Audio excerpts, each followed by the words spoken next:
Chapitre 33 de curieuses observations. Quelques minutes avant minuit, Natacha me permit d'aller à la grande porte des chambres. Les Samaritains étaient sur le point d'arriver. Il était indispensable d'observer leur retour pour connaître les mesures à prendre. Avec quelle émotion me mis-je en chemin, entouré d'arbres feuillus et accueillants. Ici, des troncs qui rappelaient les chênes vétustes de la terre, là, des feuilles capricieuses rappelant l'acacia et le pin. Les effluves qui embaumaient l'air étaient pour moi une bénédiction. Dans les chambres, malgré les grandes fenêtres, je ne pouvais éprouver une telle impression de bien-être. Je cheminais donc en silence sous les branches protectrices, balancé par une fraîche brise qui m'enveloppait de sensations reposantes. Me sentant seul, je réfléchis à ce qui m'était arrivé depuis ma première rencontre avec le ministre Clarence. Où s'arrêterait le rêve? Sur la terre ou dans cette colonie spirituelle? Qu'était-il advenu de Zélia et des enfants? Pour quelles raisons me dispensait-on ici tant d'éclaircissements sur les aspects les plus divers de la vie, en omettant toutefois quelque allusion que ce soit à mon ancien foyer? Même ma propre mère avait gardé le silence à ce sujet, s'abstenant de me transmettre des renseignements précis.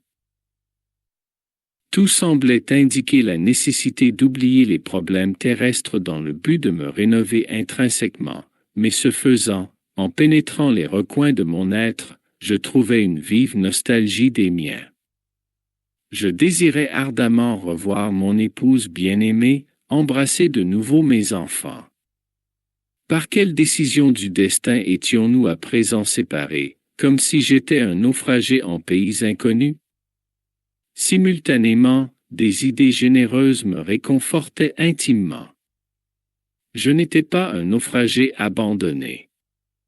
Si l'on pouvait qualifier mon expérience de naufrage, j'en étais le seul responsable. Maintenant que je constatais à Nosso l'art de nouvelles vibrations de travail intense et constructif, je reconnaissais avoir perdu mon temps sur la terre en frivolités de toutes sortes. En vérité, j'avais beaucoup aimé ma compagne de lutte et j'avais sans doute prodigué à mes enfants des soins incessants, mais en examinant mon rôle d'époux et de père d'un point de vue neutre, je reconnaissais que je n'avais rien créé de solide ni d'utile dans l'esprit des membres de ma famille. Je prenais tardivement conscience de cette négligence. Celui qui traverse un champ sans prendre le temps d'y semer les graines qui lui permettront de se nourrir et sans protéger la source qui abreuve et rassasie ne peut pas revenir s'y approvisionner. Ces pensées prenaient place dans ma tête avec une véhémence irritante. Quand j'ai laissé le monde charnel derrière moi, j'ai trouvé les pénuries découlant de l'incompréhension. Et qu'advint-il de mon épouse et de mes enfants, délogés de la stabilité domestique par les ténèbres du veuvage et de l'orphelinité? Question inutile. Le vent calme paraissait susurrer des conceptions grandioses, comme s'il voulait élever mon esprit vers des états supérieurs. J'étais torturé par ces interrogations intimes, mais revenant aux obligations du devoir juste, je m'approchai de la grande barrière fouillant des yeux les champs de culture qui s'étendaient au-delà. Partout, la clarté de la lune et la sérénité, le ciel sublime et la beauté silencieuse. En extase dans la contemplation de ce tableau, je demeurai quelques minutes entre l'admiration et la prière. Peu après, j'aperçus au loin deux silhouettes énormes qui m'impressionnèrent vivement. On aurait dit deux hommes de substance indéfinissable, semi-lumineuse. De leurs pieds et de leurs bras pendaient d'étranges filaments et de leurs têtes s'échappait un long fil aux proportions singulières. J'avais l'impression d'observer deux authentiques fantômes. Je ne pus supporter cette vision.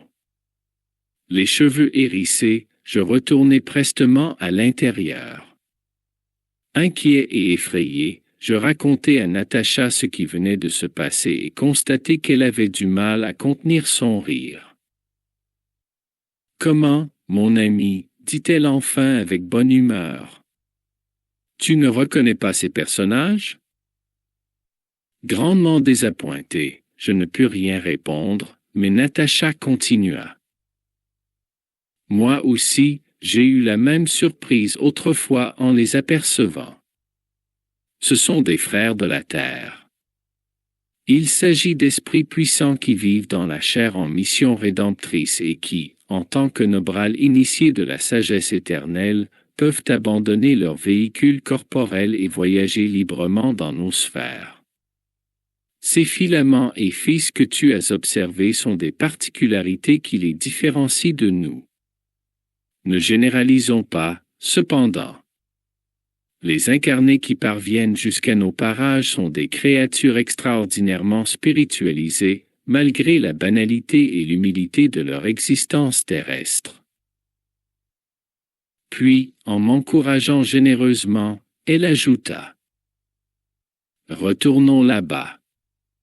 Il est 00:40. Les Samaritains ne tarderont pas à arriver. Satisfait, je retournai avec elle à la grande porte. On pouvait encore entrevoir à l'horizon les deux silhouettes qui s'éloignaient tranquillement de nos solars. L'infirmière les contempla et dans un geste révérencieux, elle s'exclama.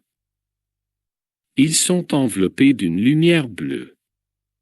Ce doit être deux messagers très élevés qui accomplissent dans le monde charnel une tâche que nous ne pouvons pas connaître.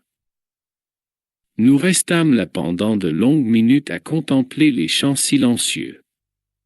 À un moment donné, cependant, ma généreuse amie montra un point obscur à l'horizon baigné de la clarté lunaire. Les voilà. J'aperçus la caravane qui avançait dans notre direction sous la clarté blafarde du ciel. Soudain, j'entendis des chiens aboyer au loin. Qu'est-ce que c'est? Interrogeai-je, inquiet. Les chiens, confirma Natacha. Ce sont de précieuses aides dans les régions obscures du seuil où ne résident pas seulement des humains désincarnés, mais aussi de véritables monstres que je ne saurais décrire. L'infirmière s'activa. Elle appela les serviteurs éloignés et envoya l'un d'eux à l'intérieur pour transmettre ses directives. J'observai attentivement ce groupe étrange qui s'approchait lentement. Derrière la meute de chiens allègres et tapageurs progressaient 6 grandes voitures semblables à des diligences, tirées par des animaux qui, même de loin, ressemblaient aux mules terrestres.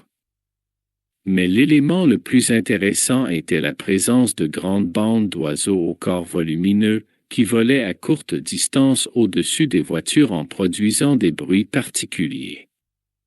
Je me dirigeai vers Natacha et lui demandai des précisions. Où est l'aérobus? Serait-il impossible de l'utiliser au seuil? Exactement. C'est une question de densité de la matière. On pourrait comparer la situation à celle de l'air et de l'eau. L'avion qui fend l'atmosphère de la planète ne peut pas faire de même avec la masse océanique. Nous pourrions construire des machines adaptées à cette densité, mais par esprit de compassion pour ceux qui souffrent, les noyaux spirituels supérieurs préfèrent recourir à des appareils de transition. En outre, dans plusieurs cas, on ne peut pas se passer de la collaboration des animaux. Comment cela? Demandai-je, surpris. Les chiens facilitent le travail, les mules supportent les charges patiemment et fournissent de la chaleur dans les zones où cela s'avère nécessaire, et ces oiseaux, renchérit-elle en les pointant, que nous appelons des ibis voyageurs sont d'excellents assistants pour les Samaritains, car ils dévorent les formes mentales odieuses et perverses dans la lutte contre les ténèbres du seuil. À présent, la caravane était toute proche. Natacha me fixa avec une douce attention avant de clore. Mais pour le moment, le devoir nous appelle.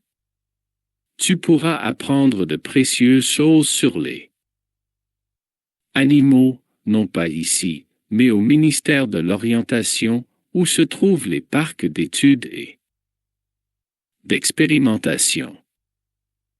Et distribuant les ordres relatifs au service, elle se prépara à recevoir les nouveaux malades de l'esprit.